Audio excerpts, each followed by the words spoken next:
Olá, boa tarde. A TV Folha começa agora mais uma transmissão ao vivo, direto aqui da redação da Folha de São Paulo. Hoje o tema é Previdência Social.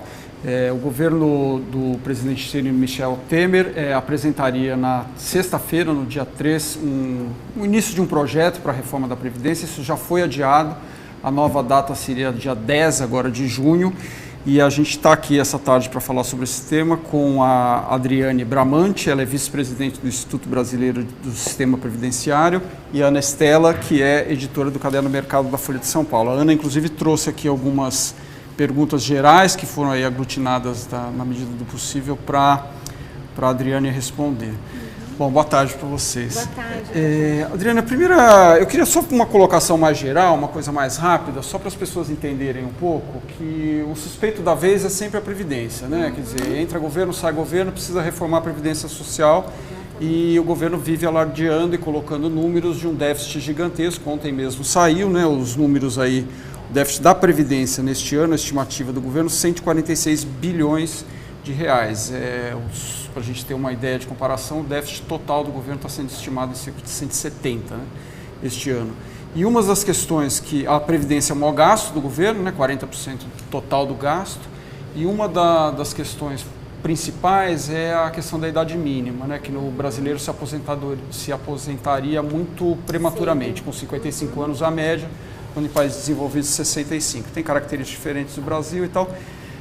As pessoas começam a trabalhar muito cedo. Eu queria que você falasse um pouco, primeiro uma coisa mais, para a gente partir do geral, para depois entrar no particular das perguntas, claro, por favor. É interessante você, porque quando a gente fala da reforma da Previdência, a gente está falando especificamente da reforma que atinge os trabalhadores urbanos, né, os trabalhadores assalariados. E a Previdência é bem mais do que isso? Bem mais do que isso. E na verdade, a Previdência, desculpa. Não, é isso. E o déficit, grande parte do déficit vem de outras áreas. Talvez fosse interessante você apresentar tudo isso. Na verdade, os números de déficit eles são questionáveis, porque há outros estudos, o que se apresenta são os gastos e a arrecadação. Será que está nessa conta? Porque existe um estudo da Anfip, que publicado todo ano, inclusive tem no site, se vocês pesquisarem, em que a Anfip é dos auditores fiscais da Receita Federal. Dos auditores fiscais da Receita. Isso, e eles publicam todos os anos que a Seguridade Social, que na verdade a Previdência faz parte de um sistema. Esse sistema envolve 3 grandes áreas, que é a assistência social, a Previdência Social e a saúde. E na Constituição Federal existe uma previsão de que toda a sociedade financia essa Seguridade Social. Então a empresa paga PIS, CS, Contribuição Social sobre o Lucro Líquido, SAT, FAP, contribuição patronal, arrecadação dos empregados, tem inúmeras outras, contribuição do concurso de prognóstico. Quando a gente faz uma fezinha lá na casa lotérica, vai uma parte dessa contribuição para a Seguridade Social, jogos de futebol, também vai uma quantidade. Então, a forma de arrecadação da Seguridade Social é muito ampla e permite esse estudo da Anfip e também um outro estudo de uma tese de doutorado da doutora Denise Gentil, publicam e comprovam que a Seguridade Social, que é esse todo que arrecada, ela é superavitária. Mas, claro, ela é superavitária hoje. É preciso reformar para as gerações futuras. Por quê? É fato que nós estamos vivendo mais. É fato que nós estamos nascendo menos. Então, a taxa de fecundidade diminuiu. Hoje, nós tínhamos, as pessoas mais velhas, os avós, os bisavós, tinham 8, 10 filhos, 16 filhos. Hoje, há quem se arrisque 2. Né? Há louco que é chamado de quem tem 3. Né? Então, há uma diminuição da natalidade e, em razão da longevidade, a pirâmide demográfica, que no início do século passado era em forma de pirâmide, Hoje ela está em forma de foguete, não é mais uma pirâmide. Você tinha uma base grande de trabalhadores trabalhando e contribuindo para poder pagar as aposentadorias do CUME. Menores. E agora você tem cada vez menos trabalhadores para cada aposentado que está recebendo, ou beneficiário que está recebendo. Então, na verdade, o IBGE fez um estudo que no ano de 2025, que está aí, serão 52 milhões de idosos. Então, é preciso que haja realmente um estudo técnico para que haja reforma. Ela é iminente, ela é necessária. Acho que a Previdência Social tem que ser reformada sempre porque nós temos essa dinâmica de vivermos cada vez mais e de mudança demográfica, né? E que, na verdade, essas mudanças elas têm que ser realmente acontecer de tempos em tempos. Mas ela deve respeitar o direito adquirido, ela deve respeitar as pessoas que já estão no sistema, ela deve respeitar a realidade do país. Então, não dá para comparar o Brasil com os Estados Unidos. Nos Estados Unidos, lá as pessoas começam a trabalhar com 24, 25 anos. No Brasil, começam a trabalhar com 10, 12 na roça. Né? Então, a gente precisa de todo esse estudo técnico. Há uma ideia, não há nenhum projeto ainda efetivo, de se colocar uma idade mínima de 65 anos, de equiparar a idade do homem e da mulher. Acho que equiparar a idade do homem e da mulher é uma tendência. Os países outros países já fizeram isso, só que será que o Brasil está preparado para isso? A nossa igualdade veio em 1988, ela é muito recente. Será que nós não temos mais discriminação do trabalho da mulher? Ou ainda nós temos? Então, enquanto nós ainda tivermos essa diferença de verdade ocorrendo na prática, não dá para reformar. Acho que deve haver, sim, uma igualdade de direitos e de benefícios de homem e de mulher, daqui a 20, 30 anos, quando nós tivermos de fato, de verdade, a igualdade. Adriane, mas o governo tem dito que deve certamente ter uma regra de transição para essa reforma. É o que nós esperamos. Vai ser uma reforma de um dia para o outro. Né? É o que a gente espera, mas assusta, né? As pessoas... Agora, esses dois pontos que você citou, que é igualar homens e mulheres e estabelecer uma idade mínima, são pontos que fariam com que as pessoas precisassem contribuir por mais tempo para poder ter o direito de se aposentar. Mas a reforma, como um todo, ela tem outros pontos que também implicam pagar benefícios menores, não? Você não quer entrar um pouco nessa... Um dos pontos da reforma é desvincular os benefícios do salário mínimo. E antigamente, até 1988, a Constituição não previa que o benefício tinha que ser no mínimo o salário mínimo. Antigamente existia o salário de referência e o salário mínimo. Então as pessoas falam, eu paguei sobre 20 salários. Eram 20 salários de referência, não 20 salários mínimos. Depois nós tivemos a vinculação do salário mínimo e hoje há a ideia de se desvincular. Só que isso, na verdade, tem que mexer com a Constituição Federal. Sim, a Constituição Federal tem uma proposta de emenda constitucional para desvincular esse salário e, na verdade, o salário mínimo é aquilo que vai garantir o mínimo de subsistência para esse segurado. Você desvincular o benefício e vincular isso a um salário, qual será esse salário? Se o R$880 já não dá para ele pagar todas as despesas, você desvincular isso, reduzir demais os direitos sociais que foram conquistados com a Constituição Cidadã de 1988. A Previdência tem hoje mais ou menos 27 milhões de beneficiários, 1/3 é rural e 2/3 são urbanos. Né? Sim, Esse 1/3 rural, praticamente todos recebem salário mínimo. Dos 2/3 urbanos, que quantidade mais ou menos recebem? A média de salário, isso é publicado todo ano, está em torno de mais ou menos R$1.200, R$1.300. Não é uma média de salário alto. Então não dá para dizer que é o 1/3 dos beneficiários que ganham o salário mínimo que estão provocando o rombo na Previdência Social. Porque os trabalhadores rurais, eles foram alijados do sistema de Previdência Social, eles só foram incluídos em 1988. E para que eles tenham um incentivo para que eles fiquem trabalhando na área rural, para que eles tenham a dignidade de continuar trabalhando na área rural, porque nós só temos comida hoje no nosso prato porque existe trabalhador rural. Porque o dia que não tiver trabalhador rural, que se nós não tivermos incentivo para esses trabalhadores rurais continuarem na roça, trabalhando na agricultura, vai haver um desequilíbrio, porque houve, na verdade, uma erradicação da pobreza muito grande depois que os trabalhadores rurais tiveram toda essa proteção. Você imagina 1/3 de 25 milhões. Mas uma das discussões que se faz é justamente que a aposentadoria rural é um benefício social, é uma assistência social. Não é exatamente previdência, já que previdência. Eles não precisam ter contribuído por um... Ele não entra no ponto de vista de como é o sistema previdenciário, atuarial, ou seja, um tipo de seguro. Você contribui durante um tempo com todos os cálculos de mortalidade, de número de trabalhadores, tudo mais, para que você tenha um bolo compartilhado no qual todo mundo contribui, inclusive empresas, etc., e consiga pagar para quem trabalhou. O trabalhador rural, ele sai dessa lógica. Ele tem direito à previdência, ainda que ele não tenha contribuído. Mas ele tem a contribuição. A contribuição é diferente, porque ela é sobre a comercialização da produção, daquilo que ele vende. Existe uma contribuição e a Constituição Federal, ela assegura que cada um paga de acordo com a sua capacidade contributiva. Então, não adianta eu exigir do segurado especial uma contribuição mensal de carnezinho paga no banco, porque ele está a 30 quilômetros da cidade.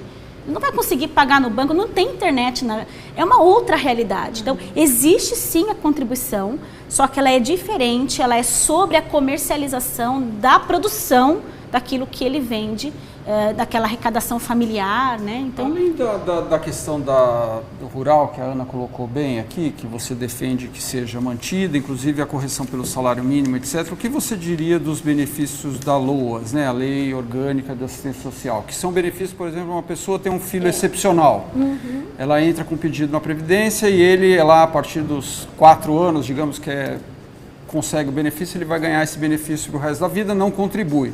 Você acha que esses benefícios, eles deveriam continuar, por exemplo, vinculados ao salário mínimo também? Tecnicamente não, porque é assim, só para esclarecer o leitor, né, quem está nos assistindo, o benefício da LOAS, chama LOAS porque é Lei Orgânica do Amparo Social. Isso, do Amparo. E esse benefício precisa comprovar estado de miserabilidade. Então, não é porque tem uma pessoa deficiente que vai haver a concessão do benefício automaticamente. Não, porque a renda familiar não pode ultrapassar 1/4 do salário mínimo. E agora já tem decisões de que esse 1/4 deve ser meio salário mínimo.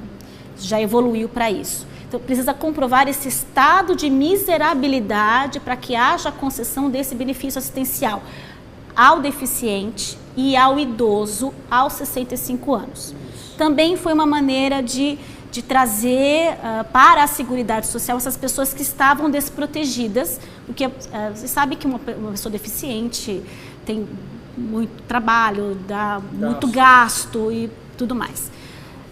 Mas concordo que o benefício da LOAS não deveria ser o mesmo valor do benefício previdenciário, porque desprestigia aquele que nunca contribuiu. Aliás, desprestigia aquele que contribuiu em detrimento daquele que nunca pagou, daquele que pagou. Então, quer dizer, pode ser um estímulo para quem vai ser... o cara tem lá 50 anos, ele vai ter o benefício aos 65, para que eu vou contribuir 15 anos? Exatamente. Há uma distorção hoje na lei que... Eu tenho, por exemplo, o Estatuto do Idoso relativizou esse critério. Então, eu tenho, por exemplo, numa casa, eu posso ter 2 benefícios assistenciais. Um cônjuge, a renda per capita desse cônjuge não entra no cálculo da renda per capita de outro cônjuge. Então, eu posso ter numa casa 2 benefícios assistenciais de quem nunca contribuiu. Agora, se eu tiver digamos que o segurado tenha se aposentado por idade, não era assistencial. Ele contribuiu 15 anos e se aposentou por idade. A esposa dele não tem direito ao benefício assistencial, porque o benefício dele é de natureza previdenciária e não assistencial. Cabe ação na justiça, cabe uma discussão, mas enfim, administrativamente ele não vai conseguir, porque o benefício... Então, vejam que o mesmo valor de benefício, eu tenho aquele que pagou e acaba tendo uma situação pior daquele que contribuiu, de que nunca contribuiu. Então, é uma distorção e acho que assim, deveria haver uma sistemática diferente, talvez de concessão, mas sempre preocupado com essa preservação dos direitos sociais, do equilíbrio, dessas questões de aposentadoria, de assistência social. Em relação à previdência mesmo, né? A previdência urbana, um trabalhador, carteira assinada. Você estava comentando com a gente que a proposta de reforma ainda está sendo discutida, sim. O governo está esperando receber a proposta das centrais sindicais, que ontem decidiram que vão propor que se reveja como é feita a arrecadação, que se cobre as empresas que estão inadimplentes, se aumente a alíquota que é cobrada sobre jogos de azar, jogos de futebol, etc. Não devem propor nenhuma mudança em relação aos benefícios em si. E aí o governo vai estudar isso e deve oferecer alguma proposta para o Congresso, que, como disse bem o Fernando, só precisa aprovar com 60% dos senadores, 60% dos deputados, em 2 votações, que é uma emenda constitucional. Isso. Mas você estava... 308 votos. 308 votos. Você estava comentando com a gente que a proposta deve ter 7 pontos principais. Você não quer resumir para a gente esses 7 pontos, por favor? Eu anotei de cor. Vou pegar a minha... primeiro ponto é a demografia e idade média das aposentadorias, justamente buscando a idade mínima de se buscar a aposentadoria, de não ter simplesmente um critério de tempo de contribuição. Eu até trouxe aqui um estudo que foi feito no Senado, foi apresentado pelo Pedro Fernando Neri. Ele fez um estudo das idades das aposentadorias, tanto de alguns países, só para a gente ter uma noção. Peru, por exemplo, é 60 anos homem e mulher, a idade das aposentadorias. Idade mínima ou idade média? Idade mínima. Na verdade, só Brasil, Irã, Iraque, ele coloca aqui que somente Arábia Saudita, Argélia, Bahrein, Egito, Equador, Hungria, Iêmen, Irã, Iraque, Luxemburgo, Sérvia e Síria é que tem aposentadoria sem uma idade mínima. Todos os outros países têm uma idade mínima na aposentadoria. Então, não há, como nós temos hoje, uma aposentadoria por idade, com requisitos, e uma aposentadoria por tempo de contribuição com outros requisitos. Lá existe uma coisa única, que é a aposentadoria por tempo de contribuição com uma idade mínima. Então, essas idades são as idades mínimas desses países. Então, 60 anos, Venezuela, 60 anos homem e 55 a mulher. Bolívia, 55 anos o homem e 50 anos a mulher. Chile, o Chile já tem um sistema misto, né, diferente de previdência, 65 anos homem e 60 anos mulher. A Colômbia, 62 anos homem e 57 anos a mulher. Austrália, 65 anos homem e mulher. Canadá, 65 homem e mulher. Veja que quanto mais desenvolvido é o país, maior é a idade da aposentadoria, porque o país começa... O trabalhador ele começa a entrar no mercado de trabalho mais tarde e justifica, portanto, a idade maior de aposentação, né? O que nos países menos desenvolvidos da América Latina, por exemplo, América do Sul, a gente já tem uma idade um pouco menor. Brasil, hoje a idade média é 55 anos. A idade entre 53 e 55 anos, certo. A meia idade média então, do a idade Brasil. Mínima seria um dos pontos que eles tentariam mudar. Um dos pontos da idade da reforma. O financiamento da Previdência, questão de receitas, renúncias e recuperações de créditos, que é justamente o que você acabou de colocar. Diferença de regras entre homens e mulheres, que é justamente igualar. Hoje nós temos 55 anos de idade para a mulher rural, que trabalha rural, 60 anos de idade para o homem rural, aposentadoria por idade, e aposentadoria do deficiente nessa mesma idade. Aposentadoria urbana, 65 anos homem e 60 anos mulher. Então, há uma diferença de 5 anos entre essas aposentadorias e a ideia é igualar, claro, o que se imagina é criar uma transição e tudo mais. A pensão por morte também é um dos pontos de reforma, mas nós tivemos uma reforma muito grande agora com a Lei 13.135, ano passado, que acabou de ser publicada. Nós estamos ainda digerindo essa reforma. Previdência rural, financiamento e regras de acesso, que é justamente trabalhar um pouco mais esse financiamento dos trabalhadores rurais, talvez para melhorar essa contribuição, essa discussão, mas a contribuição não desse segurado especial, mas a contribuição do grande produtor rural, né, da importação desses produtos rurais. Regimes próprios de previdência, também, e mexer nos regimes próprios, nós já tivemos 2 grandes reformas, a emenda 20, que colocou a idade mínima na aposentadoria dos servidores públicos. Então, não havia idade mínima, e o fato de não ter idade mínima na aposentadoria, hoje, da Previdência, do regime geral, dos seletistas, né, é justamente um erro na votação da emenda em 98. Que o senador votou errado na hora de votar, ele, por um voto de diferença, a idade mínima entrou para o regime próprio e não entrou para o regime geral. Então, a ideia é trabalhar um pouco de reforma do regime próprio, mas o importante é que a reforma do regime próprio foi em 98 e em 2003. E todas as reformas, elas respeitam quem já estava no sistema antes. Então, as reformas vieram aos que ingressarem no regime a partir desta data, as regras são essas. Então, eu acho legal, acho importante, na verdade, respeita o direito adquirido. Você começa a trabalhar hoje, você faz um plano. Eu vou me aposentar, vou trabalhar tanto tempo, me aposentar com tantos anos, aí você está chegando pertinho e muda. Aí você está chegando pertinho e muda de novo. Isso causa muita insegurança jurídica, muita insegurança. Eu tenho atendido clientes, assim, desesperados, literalmente, doutora, pelo amor de Deus, eu quero me dar entrada agora, agenda para mim, me dá um jeito, eu preciso colocar meu processo dentro da Previdência, como se isso fosse resolver o problema dele, né? A gente tem também recebido várias perguntas, a gente recebeu perguntas dos nossos leitores justamente sobre isso. Se eles... Só falar, dona Ana, claro, eu achei que tinha terminado assim. Só o último ponto, a convergência dos sistemas previdenciários.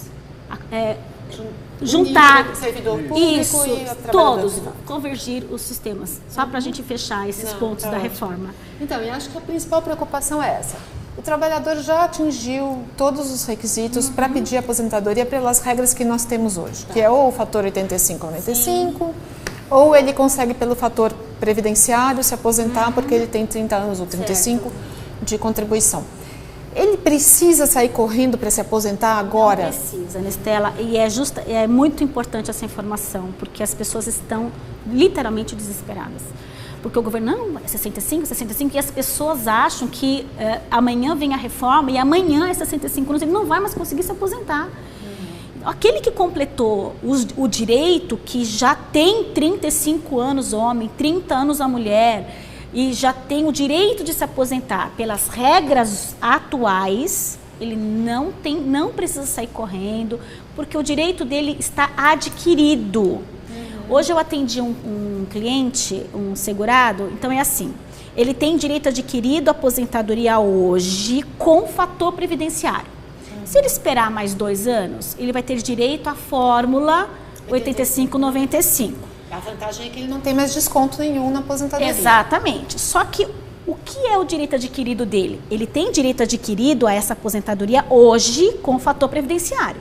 Aquela aposentadoria de 2018 é uma expectativa de direito. Ele não tem o direito adquirido a ela. Ele vai esperar. O que eu tenho sugerido para os segurados? Se vier uma reforma, se vier um projeto de lei que vá prejudicá-lo, ele vai dar entrada hoje com o fator previdenciário, porque isso já integrou o patrimônio jurídico dele, ninguém vai mexer nisso. Aquela expectativa da fórmula, infelizmente, em razão da reforma, não foi possível, mas ele pode dar entrada na aposentadoria pelas regras vigentes hoje, ele já adquiriu o direito a isso. Não é uma opção dele esperar. Eu acho que não tem que sair correndo, acho que o projeto não é de um dia para o outro, da noite para o dia, que ele pode esperar o projeto, a proposta de emenda, a proposta de discussão ser encaminhado ao Congresso. Bom, o que nós temos ali previsto? Eu me encaixo ou não me encaixo? Vai piorar, vai melhorar? E aí, então, ele decide se dar entrada ou não. Por exemplo, o caso do Jurandir Guimarães. Oi, Jurandir. Ele vai atingir 38 anos de contribuição agora com pagamento de julho, Tá. em referência ao mês de junho. E com a idade dele, ele chega aos 95, então ele se qualifica para o 95. Aí ele pode receber aposentadoria sem nenhum desconto. Veja, o Jurandir já tem direito aos 35 anos com fator. Certo? A expectativa de sobrevida, a fórmula é uma expectativa, mas não acredito que vá acontecer isso em 30 dias. Sim. Isso vai passar pelo Congresso, como o Fernando mesmo colocou. Não tem nem prazo hábil. Não, eles vão entrar em férias. Esse ano é um ano político, porque tem eleições, tem Olimpíadas. Então, não acredito que deva sair alguma reforma antes das eleições. Porque tem todo um problema no Congresso, de quem votou, um problema político, né? Então, acredito eu que isso pode ser encaminhado, mas votado efetivamente, não acredito que saia antes. Mas, assim, é tudo tão temerário, né? A gente não consegue... E uma vez votado, passa a valer a partir do momento em que é assinado, promulgado e publicado no Diário Oficial. Exatamente. Então, por exemplo, eu tenho aqui o caso do Fábio Matsui. No caso dele, falta 1 ano para ele se aposentar com 35 anos de contribuição. Então, aí seria Ele pelo não tem fator direito previdenciário. adquirido. Ele ainda não tem, ele tem só uma expectativa de direito. É isso aí. Então, ele vai ter realmente que esperar para ver em quanto tempo se faz a reforma e como depois... vai ser a transição. Porque provavelmente, por exemplo, ele pode ter 35 anos de contribuição, 34 anos, ele pode ter, por exemplo, 50 anos de idade. Então, se colocar que a transição vai começar aos 53, vai se exigir 3 anos, pelo menos 53 anos de idade. Não estou dizendo que vai ser, Fábio, pelo amor de Deus, eu só estou dando um exemplo, que se criarem uma lei, um projeto que a idade mínima vai começar aos 53, ele tem 50, ele vai ter que esperar, embora falte, veja só, embora falte 1 ano, como ele não tem o direito adquirido, ele vai precisar esperar os 3 anos, que é a idade mínima que se pretende colocar, se por acaso, hipoteticamente, for isso que acontecer. Ou torcer para levar mais de 1 ano para ter a assinatura do presidente. Isso, ou torcer até que ele chegue, ou ele pode verificar na contagem de tempo dele, se ele tem tempo rural, se ele serviu o exército, se ele tem insalubridade, para buscar os formulários de insalubridade, porque aumenta o tempo. Com isso, ele pode já ter atingido os 35, se for o caso. E ele se informa sobre isso na própria Previdência? Na própria Previdência. Ele pode agendar um atendimento no site da Previdência. Então, tem casos específicos que permitem que o trabalhador antecipe a sua aposentadoria? Sim, sim. No caso quando trabalha exposto a agente nocivo, hospitais, metalúrgicas, calor, ruído, agentes químicos, que trabalha com benzeno ou com tolueno, gases, vapores, hidrocarbonetos, eles têm direito a computar esse período como especial, e quando ele tem esse período computado como especial, ele aumenta 40% do tempo. Então, numa linguagem mais clara, a cada 5 anos, em linhas gerais, aumentam 2 anos. Ele não precisa ter 5 anos, mas só para ele ter uma ideia do aumento. A cada 5 anos de tempo especial, em vez de 5, ele terá 7. Seria bom para jornalista que trabalha com notícias tóxicas e assuntos... O jornalista tinha uma aposentadoria especial que foi extinta. Insalubridade. Gente chata do mundo, né? No caso da Aparecida, Adriane, ela vai fazer 60 anos este ano. E ela já tem 28 anos de contribuição, mas ela está dizendo que vai se aposentar por idade. E ela está perguntando se vai poder se aposentar apesar das mudanças que o governo quer realizar. Acredito que sim, Aparecida, que vai conseguir mudar. Que a aniversário dela é em outubro. Na verdade, Ana Estela, o que acontece? Vai precisar existir, se eles colocarem uma idade mínima na aposentadoria, não tem sentido nós termos 2 aposentadorias, uma por idade, uma por tempo de contribuição. Vai haver deve haver uma tendência de haver uma unificação dessas aposentadorias por idade com um tempo de contribuição mínimo. Para não ter uma aposentadoria por idade com 15 anos, não tem sentido eu ter uma aposentadoria por idade que exige só 15 anos de contribuição e eu ter uma outra com idade mínima que exige 35. Porque ninguém vai querer pagar 35, paga 15 e aposenta com 60, você concorda? Não tem sentido, desestimula aquela contribuição. Então, a Aparecida, que já tem 28 anos de tempo, está na iminência de completar os 60, como nós acreditamos que deve haver uma transição e ela está buscando uma aposentadoria por idade, não vi nenhum projeto em relação à mudança para ela. Mas eu acredito que como há uma tendência de colocar uma idade mínima na aposentadoria, talvez neste projeto ou em outros futuros deva haver uma unificação dessas aposentadorias. Não agora. Ela vai conseguir se aposentar tranquila. Eu já não sei se eu vou conseguir me aposentar, mas ela vai. Se ela tem 60 anos e 28 de contribuição, ela já não ela não poderia... pode aposentar com os 85 pontos. Já vi seu raciocínio. Por quê? Os 85 pontos tem que ter no mínimo 30 anos a mulher e 35 anos. E aí não vale a pena ela esperar. Não, de jeito nenhum. E outra, ela vai pegar 28 anos, o cálculo é 70% mais 1% a cada ano de contribuição. Então ela vai pegar 98% da média. Então show de bola. Não tem por que esperar. E você falou para um dos nossos outros leitores, acho que para o Fábio, que era para ele ver se ele já tinha cumprido alguns requisitos. Isso. E o Sérgio está perguntando justamente se ele pode incluir... Ele tem 54 anos de idade, 22 de carteira assinada, mas ele tem 8 anos de auxílio-doença, em 5 benefícios diferentes, e está aposentado por invalidez desde janeiro de 2010. Ele quer saber se ele pode se aposentar por tempo de serviço. Não pode ter 2 aposentadorias. Uma vez aposentado... Ele já está aposentado. Está aposentado. O que ele... Claro, ele está aposentado, tem 54 anos, por invalidez. Se ele não está mais incapaz para o trabalho, se ele retomou a capacidade dele de trabalho, ele pode solicitar ao INSS a alta do benefício e, ao voltar a contribuir, esse tempo que ele ficou afastado, seja em auxílio-doença, seja em aposentadoria por invalidez, vai contar como tempo de contribuição.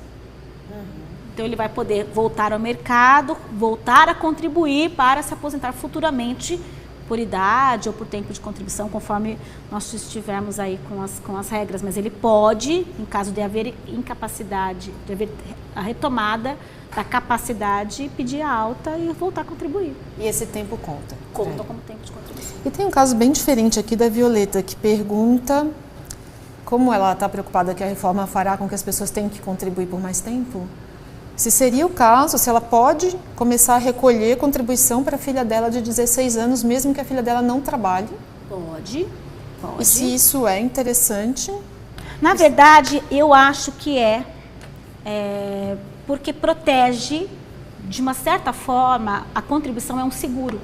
Ela não está te protegendo só para uma aposentadoria lá na frente, mas está te protegendo, sei lá, para uma doença, para um acidente. Eu estou com um caso lá no escritório. Eu estou com um caso lá no escritório. Uma judiação, o menino tem 21 anos de idade, com câncer no colo, no reto, tirou já o reto, tá assim, com 21 anos de idade. Você nunca vai imaginar que uma criança, um adolescente tem um problema, mas se ele tivesse contribuído aos 16 anos, ele estaria protegido, estaria recebendo benefício, que ajudaria no custeio ali da casa, nas despesas, enfim.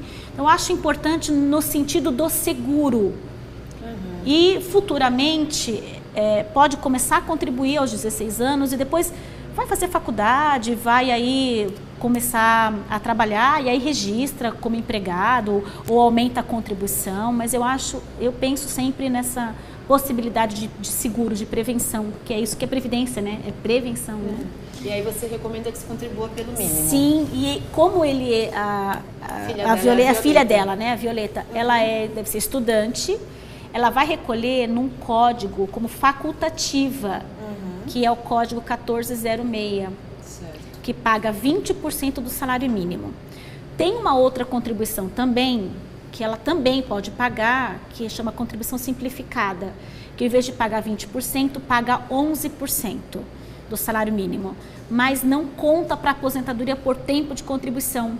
Então, acho que como ela ainda é nova e vai provavelmente aposentar por tempo, vai depender, claro, dessa reforma e tudo mais, acho que seria interessante pagar os 20%, mas há a opção dos 11%. No código, nesse caso, o código é o 1473. Tá? Legal. A gente tem tempo, Fernando? Temos, vamos lá. O Edgar... Você tem mais umas 3? tem mais umas 3, Tá bom, vamos lá. O Edgar da Silva, de Porto Alegre, está perguntando se a reforma atinge a desaposentação e qual é a perspectiva para ele. Ele tem 77 anos, se aposentou com 35 anos de contribuição, continuou trabalhando por mais 16 anos, faz 51 anos que ele contribui para a Previdência Social, e a aposentadoria dele está num valor muito baixo, de 1.500, ele queria saber qual é a perspectiva para a desaposentação e o que acontece. Na verdade, a reforma não mexe com acredito que com a desaposentação, porque a desaposentação, o que é a desaposentação, né? É quando o segurado aposentado continua contribuindo e ele pede a renúncia da aposentadoria que ele atualmente recebe para receber um benefício mais vantajoso. Isso é uma tese que está na Justiça, nós aguardamos decisão do Supremo Tribunal Federal sobre essa matéria. Na verdade, a desaposentação é um problema de nós não termos a idade mínima. Porque as pessoas com medo, porque havia em 98, em 95, de perder um direito ali na frente, se aposentava logo, de ter uma idade mínima. Você imagina que em 98 nós tínhamos trabalhadores que com 40 anos eles não eram mais... eles tinham medo porque não tinha emprego. Você lembra dessa época que com 40 anos não arrumava emprego? Ia lá, 40 anos, passou de 40 anos, não tem mais emprego. Então, isso é histórico, faz parte da nossa história. Então, as pessoas, o que faziam? Principalmente os homens desesperados, como é que eu vou garantir a subsistência da minha família? Eu vou me aposentar, pelo menos arroz e feijão não vai faltar.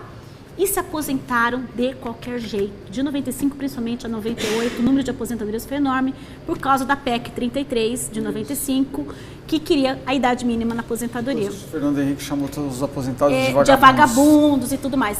Então, isso aconteceu das pessoas como o Edgar se aposentaram mais cedo, continuaram trabalhando, e essa contribuição depois de aposentado, antigamente nós tínhamos o pecúlio, que você aposentado continuava trabalhando, quando parava de trabalhar, ia lá, pedia o pecúlio, pegava de volta a contribuição. O governo tirou o pecúlio e continuou a contribuição. Para quê? Para dar salário família, que é 30 e poucos reais, 40. Reabilitação profissional, que não é um benefício, é um serviço. E salário maternidade, quem é que é aposentado ainda vai engravidar? Aposentada. Então, para dar isso, melhor não dar nada, né? E essa revolta provocou essa tese da desaposentação, que estão todos agora aguardando, são 180 mil processos a nível de Brasil, 183 mil mais ou menos, aguardando decisão do Supremo Tribunal Federal em relação a essa tese. O Edgar, especialmente ele, como ele pagou 16 anos e já tem 77 de idade, ele já cumpriu toda a carência para uma aposentadoria por idade, para uma nova aposentadoria, sem precisar daqueles 35 que ele já pagou. Então ele teria direito a essa aposentadoria, que na verdade precisa do quê?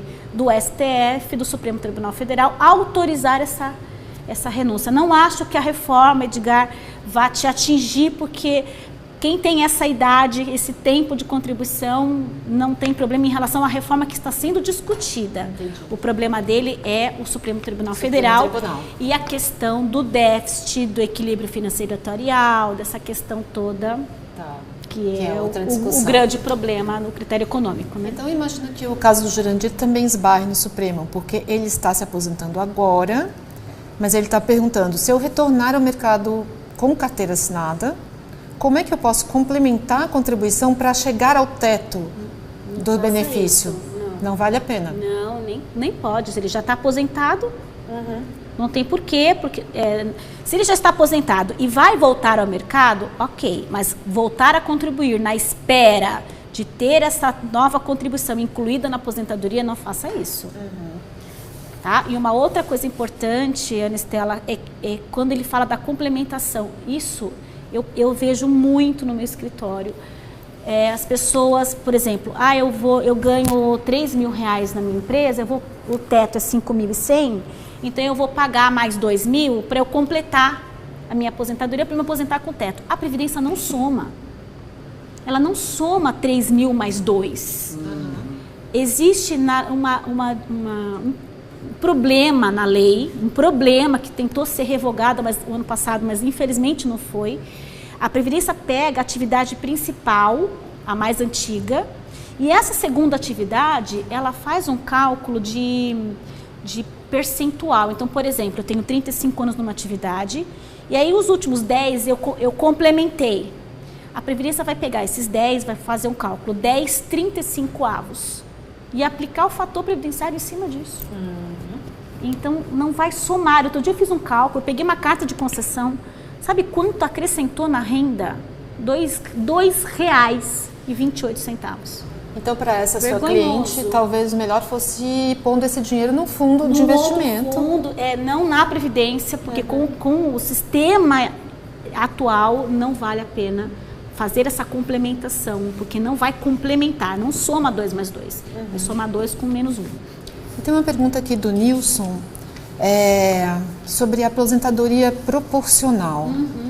É uma regra que foi extinta em 98, mas que ainda tem casos, quem estava já no regime antes, ainda pode usar a aposentadoria proporcional. Como é o nome dele? É o Nilson Pinto. E ele queria saber se isso pode ser afetado pela reforma. Na verdade, a aposentadoria proporcional, ela foi extinta em 98, nós estamos numa transição. A aposentadoria proporcional, ela é terrível, péssima, porque tudo que foi de ruim ficou para essa regra de transição.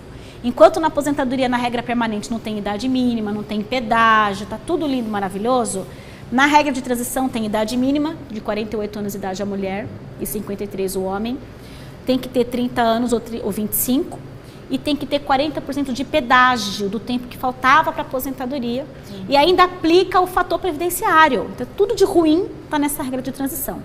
A gente só orienta a aposentar na proporcional quando é salário mínimo, que aí não tem jeito mesmo, porque é mínimo, ou quando o segurado está realmente muito desesperado e não tem jeito, não vai contribuir mais, se deu por vencido e vai aposentar na proporcional, porque ele tem uma redução de 60%, 70% da média. Então é muita redução nessa aposentadoria proporcional. E hoje nós já estamos acabando com essa proporcional, porque o pedágio ele é calculado em cima do tempo que o segurado tinha em 98. Como já vai fazer 20 anos, já tem 18, o tempo do pedágio já está superando os 35 anos. Então, está acabando a aposentadoria proporcional. Não acredito que a reforma venha falar disso, porque ela não existe mais. Certo. Então, não acredito que seja um dos requisitos de reforma, porque eles estão pensando na idade da aposentadoria. E nesta, como já foi extinta, acredito que não entre na reforma. Quem tiver direito de implementados os requisitos, tiver direito à proporcional, vai aposentar na proporcional, mas, lembrando, Nilson, só se realmente for o caso de desespero total ou de salário mínimo, porque o valor da renda é extremamente baixo e não vale a pena aposentar na proporcional. Às vezes ele está com 34 anos, por exemplo, e vai ter uma redução de 70%, de 60%. Se ele esperar 35, ele não tem... vai ter o fator previdenciário, vai pegar uns 35% de redução, mas não vai ter 60%. Ainda vai compensar. Ainda vai compensar. Bom, Adriane, te Acho agradeço que vale a pena. muito. Vamos acompanhar aí Obrigada, como é que avança o projeto de reforma e a gente volta a conversar joia, aqui. Os agradeço. leitores que quiserem continuar mandando perguntas, podem mandar pelo site da Folha, tem lá o link Fale com a Folha, tem as perguntas do Folha Invest, podem continuar mandando perguntas, que a ideia é a editoria de economia da Folha fazer várias matérias sobre isso e outros programas sobre o assunto. Obrigada, Fernando. Obrigada. Muito obrigado, hein? Obrigada eu. Prazer.